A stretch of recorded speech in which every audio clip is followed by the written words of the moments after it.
All right, welcome to Bet the Edge. I'm Jay Croucher here with an in-motion Drew Dinsick in a car driving through Northern California. Drew, good to see you, mate. We're going to talk today about Jets-Broncos, Chiefs-Vikings, Cowboys-Niners, and then get to our best bets. But let's start, Drew, with Jets-Broncos. Broncos are 2.5-point favorites now. The line is trending towards 3. The total is 43.5. Do you agree with the Broncos being this aggressively favored?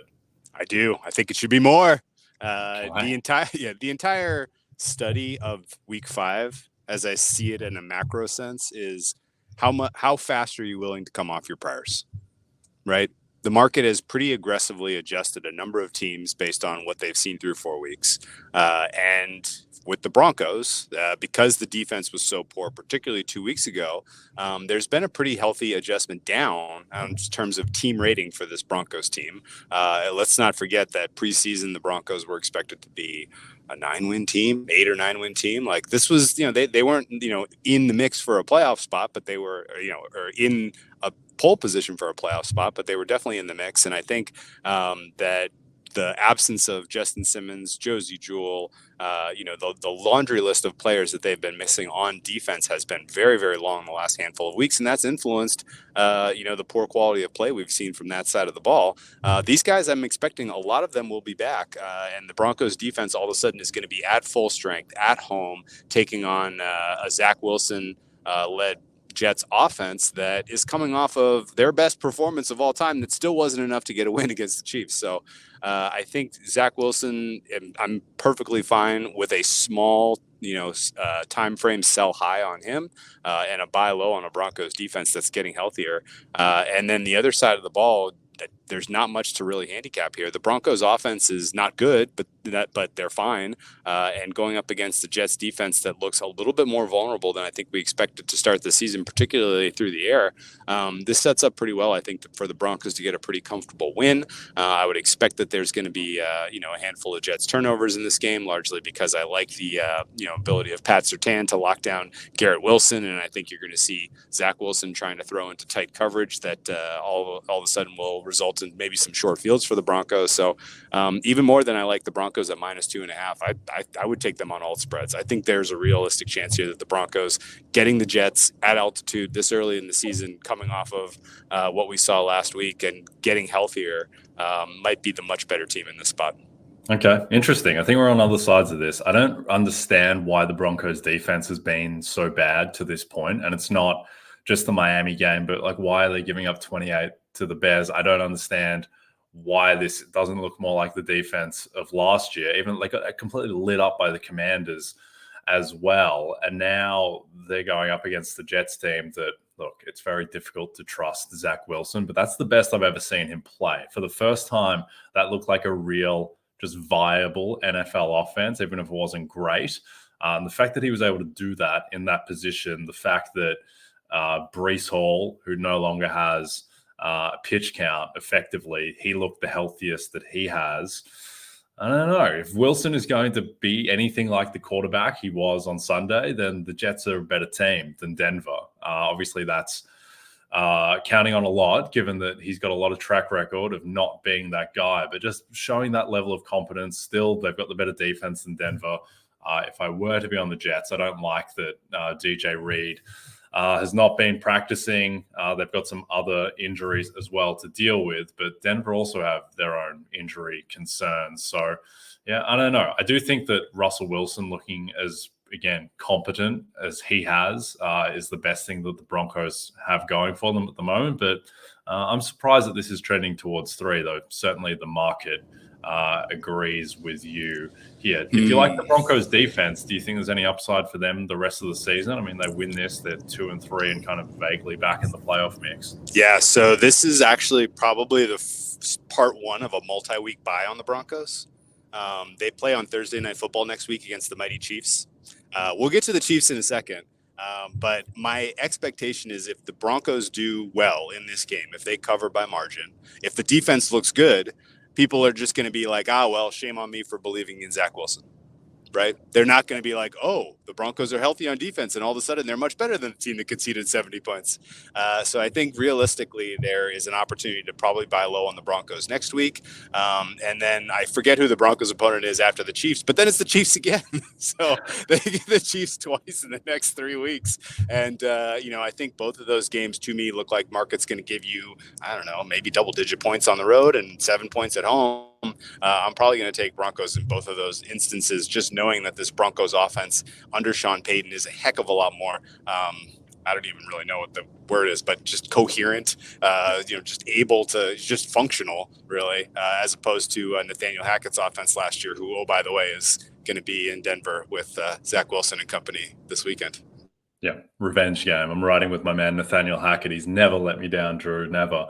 The line was -1 a couple of days ago. Now it's -2.5, and the -2.5 is being backed. So certainly there's someone in the market who agrees with you. That's fine. I'll ride with Zach Wilson. No shame in doing that.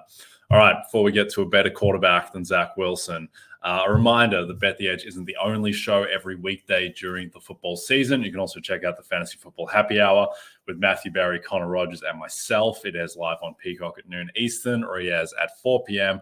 and is available on our NFL on NBC Sports YouTube channel, as well as wherever you listen to your podcast. Drew, the Chiefs are only 3.5-point favorites at the Minnesota Vikings. The total has come down a little bit. It's now 52.5. Do you think that this is too light of a spread for Patrick Mahomes? Without question. Yeah. I'm against the market on this one big time. I haven't been playing into it yet, and I think there's a pretty unique way to play into this, and I think you're going to like it. And I think you probably know where I'm going with this. But the Chiefs are going to score here at will. The Vikings they really just don't have the personnel to run the type of defense they want to be. And when you're up against Bryce Young and the Panthers, that doesn't matter. When you're up against Pat Mahomes and the Chiefs, that matters a ton. And I think that the Chiefs in this spot in particular, the Vikings have to kind of make they have two terrible choices. Do we tack away from who we want to be with a blitz-heavy approach, knowing that a blitz-heavy approach is going to get us cooked against Pat Mahomes, because it always does? Or do we try to, just stick to who we are and let ourselves get exposed? And I would say that either of those choices doesn't matter. The Chiefs are scoring into the 30s here. I think Pat Mahomes probably going to have his most impressive statistical game of the season, which means if you want to attack this game, I don't mind laying 3.5 with the Chiefs. I doubt it gets to 3. I think there'll be some pretty strong support for the Chiefs as we get to the close here. And I like their team total over, but even more than all that, Jay, it's time. MVP. It's time. I mean, look at the remaining schedule here for the Chiefs in terms of defenses. It's been time. But this is kind of the sell high on Josh Allen. He's had 3 weeks in a row where he hasn't been turning over the ball.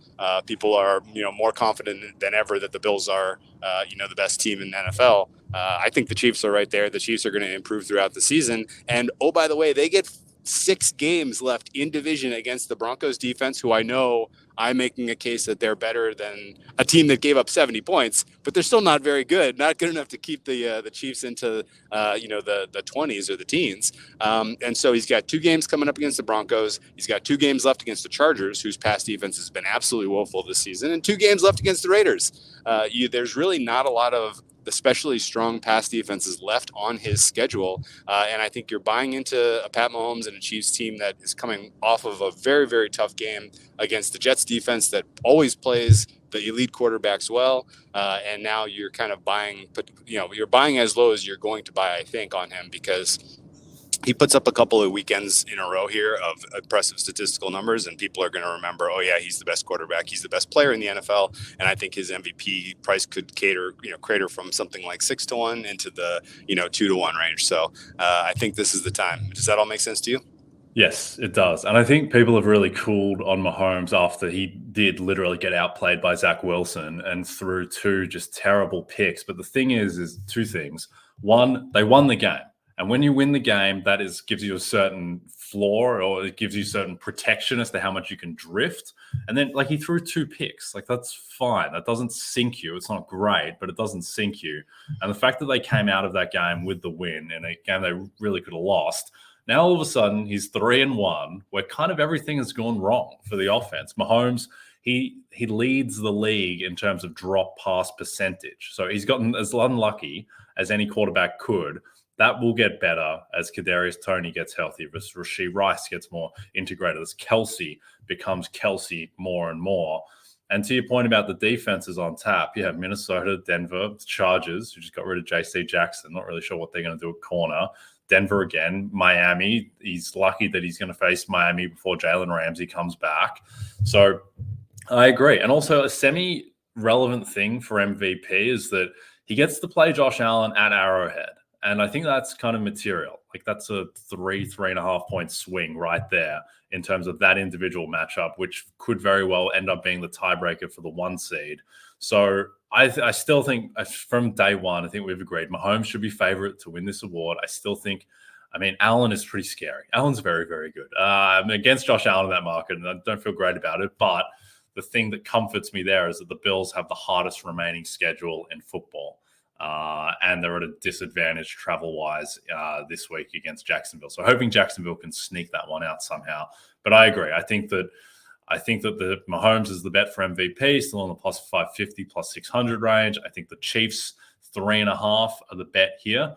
Just quietly, the Chiefs have the 5th best defense in the NFL by EPA per play. And Patrick Mahomes is as good as he ever was. He's just getting unlucky with the drops and then, had a bad game against the Jets. So I agree. I don't really understand this line. Kirk Cousins quietly was terrible against Carolina. And I think that this is a better defense than that. I think that the Chiefs will get right. I think Mahomes is going to have 2 bad games in a row. And also, by the way, good luck blitzing Patrick Mahomes, Brian Flores. You know what happens when you blitz Patrick Mahomes? You die and you lose. And the Vikings, I think, are going to lose this game. And the Chiefs, I think, will cover 3.5. All right. Before we get to the blockbuster, Sunday Night Football, Cowboys-Niners, get your popcorn ready, Drew. So all the stars will be out in Northern California, where you're headed. So I believe you're driving away from the stadium currently, foolishly. When Micah Parsons and the Cowboys clash with Christian McCaffrey and the 49ers, coverage of this battle between 2 of the best teams in the NFC begins at 7 p.m. Eastern, only on NBC and Peacock. All right, the Niners are 3.5 point favorites over ostensibly the second best team in the NFC, arguably, in the Cowboys, and the total is 45. Now, 3.5 point line at home, that implies that the market thinks that the Niners are better than the Cowboys on neutral, perhaps materially better. And I think that might be I think they're the better team. I'm not sure they're this much better. But what's your read on this game, Drew? You're right. I am driving the wrong way. I should be going to Santa Clara for that one because that's the best. It's the best. It's the best game of the this second quarter of the season, I think, by margin, and it's the most consequential in terms of seeding because these are the 2 teams that I would say I have the highest confidence are going to be battling for the 1 seed. So this is hugely consequential in terms of getting the 1 seed and getting the inside track to getting to the Super Bowl because let's be honest, in the current setup for the playoff picture, if you are through to the second week without having to face a wild card team, your probability goes up enormously. And then if you are home for an NFC Championship game rematch, then again, huge positive in your favor in terms of equity, championship equity. The matchup in particular here that I'm most excited about seeing is what this Cowboys defense has in terms of answers for a very, very, very fast skill position group that the Niners are bringing to the table here. We saw the Cowboys defense struggle quite a lot, I thought, with the speed of the Arizona Cardinals in their head-to-head a couple of weeks ago. And I don't know that that's something that the scheme can necessarily fix if your linebackers are slow and if you're having issues, with just in general closing the gap and kind of preventing yak. If you are a poor defensive team in terms of preventing yak, you know who you don't want to see on your schedule? The 49ers. And so I think if Brock Purdy can remain as kind of consistent as he has been throughout his career at this point, and continue to get lucky in terms of not having the back-breaking turnovers, then the Niners are going to score some points here. And then the game and the cover and the outcome kind of pivots to how does this Cowboys offense match up against the toughest defense they will have faced this season. And the Niners defense, for what it's worth, has not been as dynamic as what we saw at the end of last season. I thought to end 2022, the 49ers defense was performing at a level that we rarely see. Like, it was all-time great stuff. And so far this season, maybe just because they haven't had to, they're good.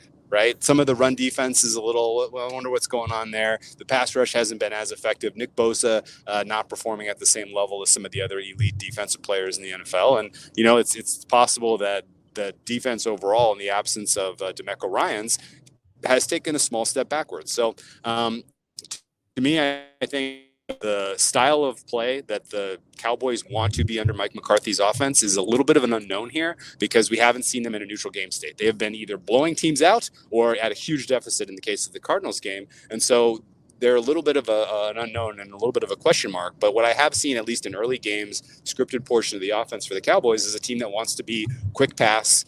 They want to be a rhythm offense. They want to try to get, short yardage completions, and then, generate yards after the catch opportunities for their receivers. And I think that will work against this Niners defense, at least as currently the way that they are currently playing. So I don't have a strong opinion on what the right side is here between the Niners and the Cowboys. My fair is 3. So if I had to take a side in a contest or something, I would take the Cowboys at 3.5. But I do think that the total is a little bit too low. I think this is being a little bit influenced by last year's playoff game, which, was somewhat of a mislead. You rewatch it and you're like, oh, that was a dead nut under. But there were a couple of funky things that happened in that game that really kept that from turning into a score and answer type of contest. And I think that this particular matchup lends itself to both of these offenses finding success. And this may turn into, sort of an end of game efficiency. Who has the ball last, who can kind of make the key special teams plays in terms of getting the ultimate win. So small lean for me at Cowboys at the current price of 3.5, but I think there's a decent edge to be had on the over in the 45 and 45 range. And just for context, my median score in this game would be 47. And again, my median, side in this one would be Niners -3. So 47, as long as it's under that number, but by the time we get to the weekend, then I'm going to be playing this over. Yep, I think that makes sense. I agree. I wouldn't feel great about it, particularly after seeing what Dak Prescott did against the Niners defense in the playoffs, or rather didn't do. But if I had to choose a side, it would be Cowboys +3.5. And the reason why is that the sneaky thing about San Francisco is that I don't think their offensive line is great. Outside of Trent Williams, I think it's a weakness of the team. And you don't want your weakness to be offensive line going up against Micah Parsons, DeMarcus Lawrence, and co. Parsons is banged up at the moment, but it seems like he's going to be good to go. Interesting tweet from Aaron Schatz, the creator of DVOA. He said the Cowboys are currently number 1 in defensive DVOA against passes to the left and passes to the right. Number 27 against passes in the middle of the field. And that is where Kyle Shanahan does tend to like to throw the ball to the middle of the field. So it's going to be a fantastic spectacle in terms of ways to bet this game outside of the line and the total. I think there's a good chance one of two things happens after this game. I think if the Cowboys win, I think it's very likely off of their pass rush and being able to overwhelm that offensive line. And then there's a good chance that Micah Parsons is just -110 for Defensive Player of the Year on Monday morning. Or if the Niners beat them and either beat them handily or there's some Brock Purdy magic down the end, I think there's a good chance that Brock Purdy is just going to be like +650 in the market to win MVP. And it will finally click for people that Brock Purdy has never lost a regular season game and leads the league in passer rating and QBR and EPA per play. And he's actually pretty good independent of his context. He's still 25-1 to an MVP, which is just completely insane to me. The idea that Christian McCaffrey can be shorter for MVP than Brock Purdy. So, look, I think with Parsons, because that field is so loaded, I don't think there's a ton of meat on the bone at the +175, +200 prices right now. I think he's neck and neck with Myles Garrett, and TJ Watt is still there looming.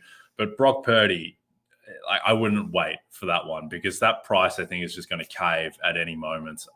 And I think that he is the bet. The other bet, Drew, in this market, not to even say the words out loud because they hurt, but Kyle Shanahan, Coach of the Year, It is starting. I was going to ask you about this. It is starting to swell in the Twitter sphere, on the televisions. Starting to see more and more buzz about Kyle Shanahan and a career achievement award, Coach of the Year. When are we finally going to recognize this guy, Drew? Probably should have been last year, but I think it may well be this year. This team has a legitimate chance to get to 15 plus wins. Certainly 14 plus wins is very much in the cards. I think that they are the clear favorite to have the best record in football.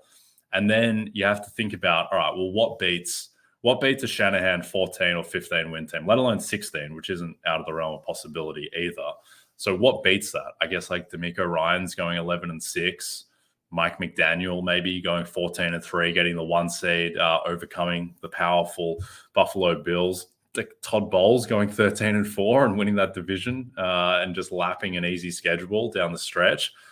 Maybe, I don't know. But I think that Shanahan, the fact that he has never won it, the fact that he was so close last year, I think there's some Monty Williams, Tom Thibodeau, Coach of the Year aspect where Monty wins it the next year, despite having taken his team to the finals the year before, where there is some latent recognition for what Shanahan has done.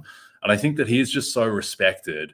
And the fact also that one of the two favorites in the market is Mike McDaniel, a Shanahan disciple. And the idea that McDaniel would win it before Shanahan does, I don't know. I think that Shanahan is the best bet in this market at the moment. There's still some 12-1 available. I think that is much too big. What do you reckon? I could not agree with you more. I think 16 wins. There is no other narrative that beats 16 wins. It's only happened once, and it was 16-0.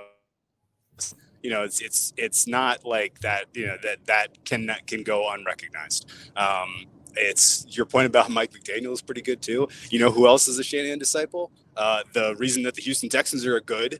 It's not D'Amico Ryans defensive coordinating. It's Bobby Slowick, who is another Shanahan guy. And you know Ben Johnson is doing a Shanahan impersonation in Detroit. Like literally what Shanahan has introduced to the NFL is the only successful offense that we're seeing outside of Sean McVay and the Rams. And, you know, those guys are contemporaries and shared a lot of the same ideas. So, you know, it's pretty amazing what, his impact has been on the NFL. It would be a heck of a makeup for last year. It would be a perfect career achievement.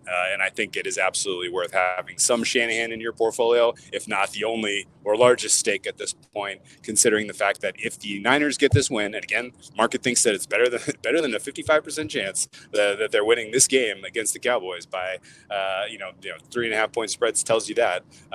If they win this game, this is probably the toughest game on their schedule, and they'll be the last undefeated team. 15 wins, I think, is very much in the body of the distribution for the outcomes for these guys. 16 is possible. Even 17 is possible. Like, I don't want to jinx it by saying it out loud, but I don't know who's beating this Niners team if it's not the Cowboys. So,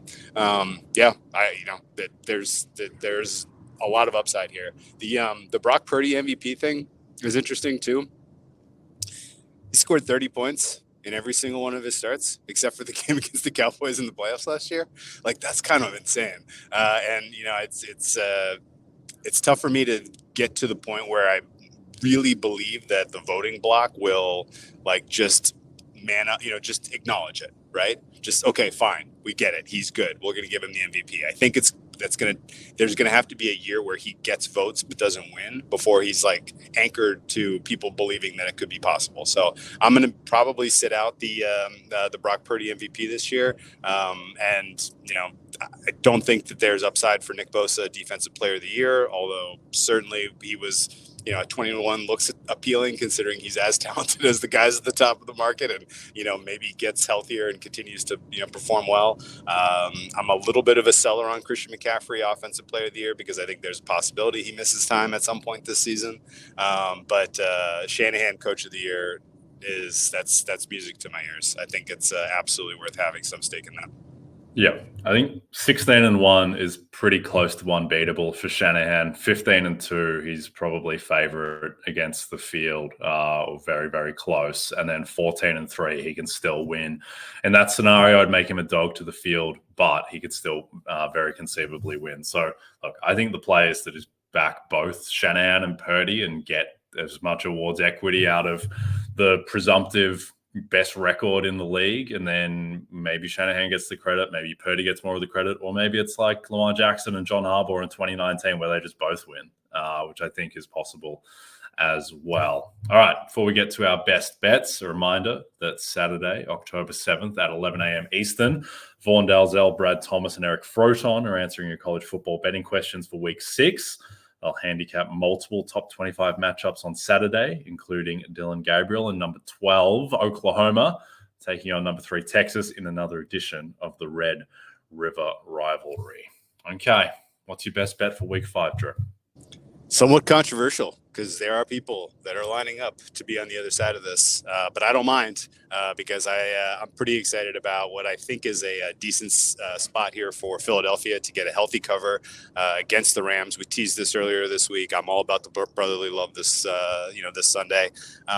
This matchup to me looks pretty almost identical to the Monday Night Football game where the Eagles went on the road and comfortably covered against the Tampa Bay Buccaneers. If you are angry that I am equating Matt Stafford to Baker Mayfield, well, Stafford is definitely a better player, but he is playing injured, and I think that matters. That's not the huge key angle, though, because I think really the Eagles' defensive line and what they can do in winning the war in the trenches in this particular game is what I'm the most excited about, because if you can generate pressure on Stafford, it doesn't matter if he's healthy or not. He's going to make some mistakes. He's going to struggle, and as long as you're not doing it via blitz and leaving him opportunities to read the defense, find the open man, and hurt you down the field, if you can just get pressure with your front four, which the Eagles can, then I think that is sort of the perfect recipe for stopping the Rams offense. The flip side of the equation, this Rams defense is still very susceptible. I think the data that exists through 4 weeks that tells you that this is an average defense is a little bit influenced by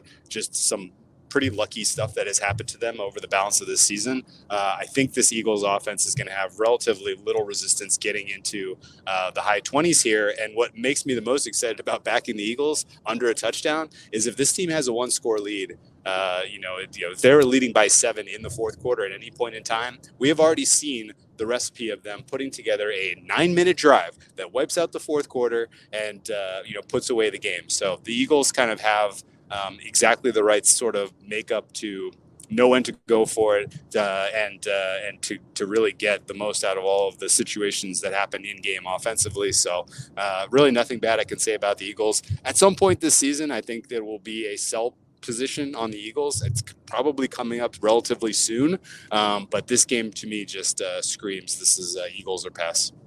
Yep. Well, I hope you're wrong, Drew, because I need the Eagles to start losing some games as someone very invested in the Niners and Cowboys. So I hope your bet wins, but the Eagles lose, which could be difficult for them to cover -4 and also lose the game outright. You know what when the sell is? It's coming up in a couple weeks, and it's on Sunday Night Football, and it's against the Miami Dolphins.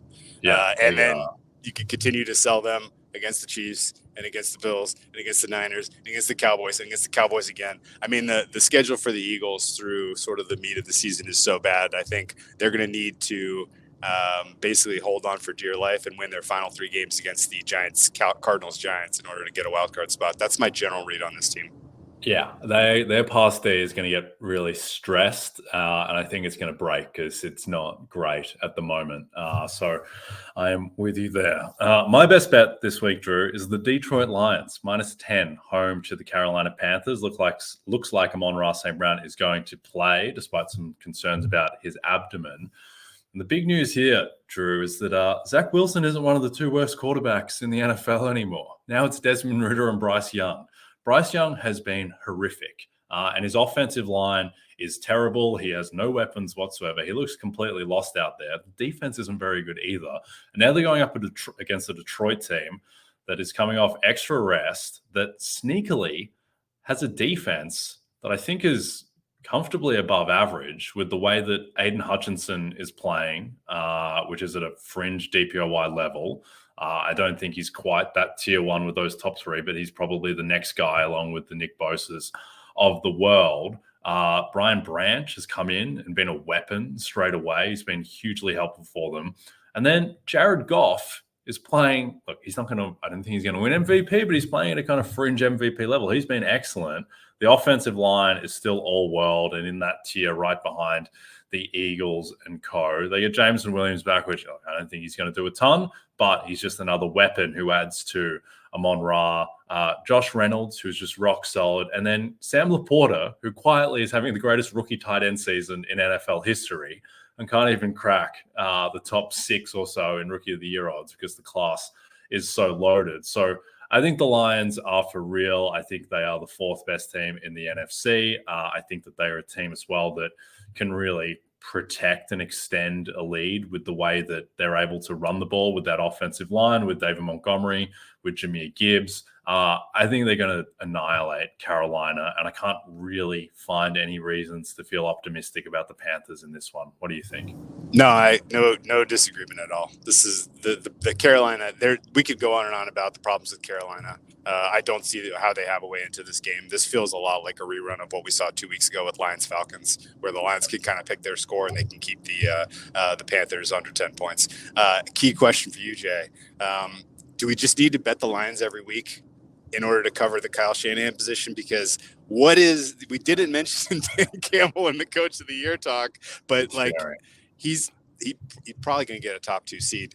His schedule is so much easier than the rest of. I mean, the Niners schedule is easy too, which is why I think it's not crazy to think that they could win 16 games. But it's not crazy to think that the Lions could win 14 games. Is a 14-win Dan Campbell Lions team that's a 2 seed? Is he split the vote with Shanny?